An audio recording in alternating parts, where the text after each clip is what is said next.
বন্ধুরা, ভাইয়ের বিয়ে, আর ভাইয়ের বিয়ের জন্য তৈরি হয়ে গেছি, একদম সম্পূর্ণভাবে রেডি হয়ে গেছি আমি। যেহেতু প্রচণ্ড গরম, তাই একদম সিম্পল সাজার চেষ্টা করেছি, একটু নর্মাল শাড়ি পরার চেষ্টা করেছি। কেমন লাগছে আমাকে জানাতে কিন্তু ভুলবেন না, অবশ্যই জানাবেন যে আমাকে কেমন দেখতে লাগছে। ভাইয়ের বিয়ের আজকে সম্পূর্ণটা তুলে ধরবো আপনাদের সঙ্গে।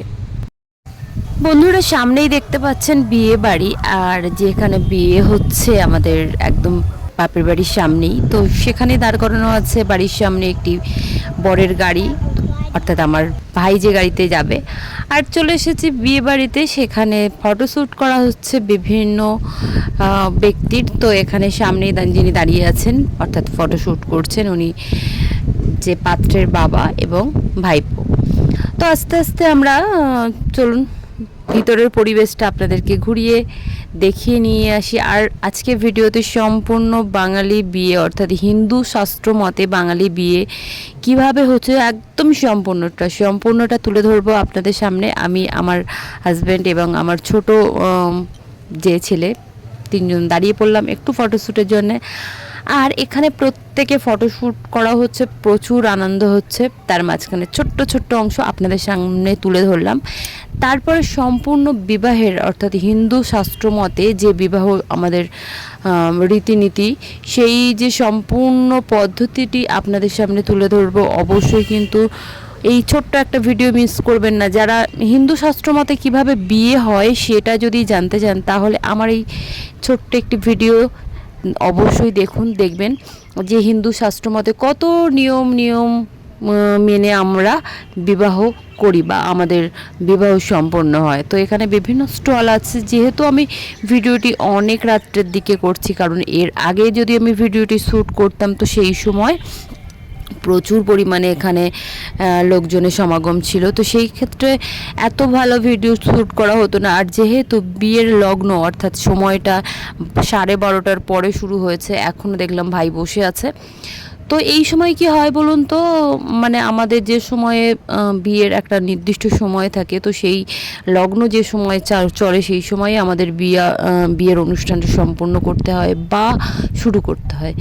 আমার ভাইয়ের বিয়ে শুরু হবে একদম 12:30, তো এখনও 12:30 বাজেনি। তো সেই কারণে আমরা সবাই মিলে ওয়েট করছি ওর বিয়ের শুরু হওয়ার জন্যে। এখানে দেখুন বিবাহ শুরু হয়ে গেছে, অর্থাৎ 12:30 বেজে গেছে। তো তারপরে ব্রাহ্মণ মশাই বসে গিয়েছেন এবং মেয়ের জ্যাঠামশাই বসেছেন বিবাহের কাজ সম্পূর্ণ করার জন্যে। বন্ধুরা, হিন্দু শাস্ত্র মতে আমরা বিভিন্ন সময় বিভিন্ন ব্যক্তি বিভিন্ন রকমভাবে আমাদের জোগাড় করতে হয়। তো এখানে দেখুন আমাদের ভাইকে তার শ্বশুর বাড়ি থেকে বস্ত্র এবং সমস্ত প্রসাধনী যেগুলো আছে এবং সোনার আংটি সব কিছু দান করলেন।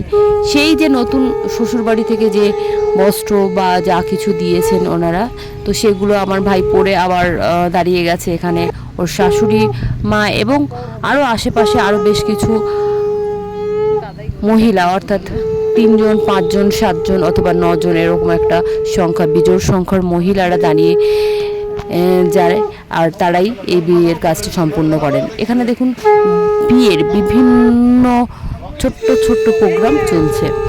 তো এখানে দেখুন এই যে ছোট ছোট প্রোগ্রামগুলো না আমাদের ভীষণভাবে নাড়া দিয়ে যায়, নিজেদের বিয়ের কথা মনে পড়ে। আর সবথেকে বড় কথা হলো এগুলো কিন্তু যার বিয়ে হয় ভীষণ একটা স্মৃতিস্বরূপ থেকে যায়। তো এত বেশি ক্যামেরা হচ্ছিল, তার মাঝখানে নিজে এই ছোট্ট একটি ব্লগ করতেও আমার অসুবিধা হচ্ছিল, তো তাতেও অসুবিধা নেই। আর ক্যামেরাম্যান ভাইগুলো ভীষণভাবে সাহায্য করছিল যে দিদি ফটোশ্যুট করছে করুক।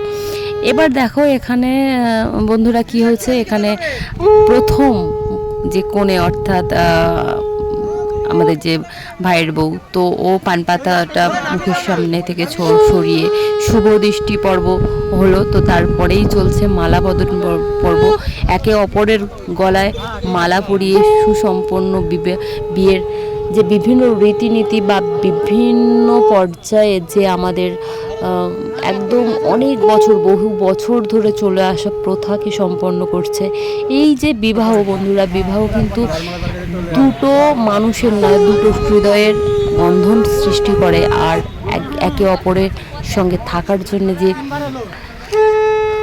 ভালোবাসা, আবেগ, সমস্ত কিছু তৈরি হয়ে যায়। আর একদম একদম শেষ জীবন পর্যন্ত একে অপরের সঙ্গী হয়ে থাকার যে আনন্দ এখান থেকেই শুরু হয়, পথ চলাটা এখান থেকে শুরু হয়। তো এখানে এই যে ভাই এবং ভাইয়ের বউ দুজনকে ভালোবেসে বিয়ে করছে, ভীষণ ওরা হ্যাপি। তো তাদের চোখে মুখে সেই ফ্ল্যাশিংটা প্রকাশ পাচ্ছে, অনেক বছর পরে ওদের বিয়ে সম্পন্ন হচ্ছে। তো ওরা ভীষণভাবে খুশি, আর সেটা দেখে আমরাও কিন্তু যথেষ্ট হ্যাপি। তো এখানে বিয়ের বিভিন্ন নিয়ম দেখুন এখানে চলছে। আর অবশ্যই কিন্তু ভিডিওটি শেষ পর্যন্ত দেখুন, একদম শেষ পর্যন্ত সিঁদুরদান থেকে সব কিছু সম্পূর্ণ দেখাবো আমার এই ছোট্ট ব্লগে। বন্ধুরা এখানে দেখুন আরও একটি জিনিস, এখানে বড় না কোনে বড় এরকম একটা প্রচলিত প্রথা, অর্থাৎ এই যে দুই পক্ষের জামাইবাবুরা এখানে একটু জাস্ট মজা, একটা কৌতুক বলতে পারেন, এটা করার জন্য এগুলো করে। তো তারপরে দুজন বিয়ের যে বিভিন্ন ছোট্ট বিষয়গুলো কমপ্লিট করছে, আর তার মাঝখানে ফটোগ্রাফার ভাইরা বিভিন্ন পোস্ট, বন্ধুরা কি বলবো, অনেকবার করে রেডি করাচ্ছে। তো ভালোই লাগছিল দেখতে। এই দেখুন এখানে একটা জিনিস দেখুন বন্ধুরা, হাত দিয়ে মানে হস্তবন্ধন হচ্ছে, একের সঙ্গে আরেকজনের হাতের বন্ধন ঘটাচ্ছে, এখানে মিলন ঘটাচ্ছে। বন্ধুরা দুজনের হাতের মধ্যে মধু দেওয়া হয়। এখানে মধু মানে দুই বর এবং কনের হাতে দেখুন মধু লাগানো হচ্ছে, যাতে একজনের সঙ্গে আর একজনের মধুর সম্পর্ক সৃষ্টি হয়। তো সেই যে পূর্ব অনেক বছর বা যুগ ধরে চলে আসা যে প্রথা, অর্থাৎ একে সঙ্গে আরেকজনের মধুর সম্পর্কের জন্য আমাদের হস্তবন্ধনের সময় মানে দুই নবদম্পতির হাতে মধু দেওয়া হয়, এবং সেই মধু সমস্ত হাতে দেওয়ার পরে তাদেরকে হস্তবন্ধন করা হয়।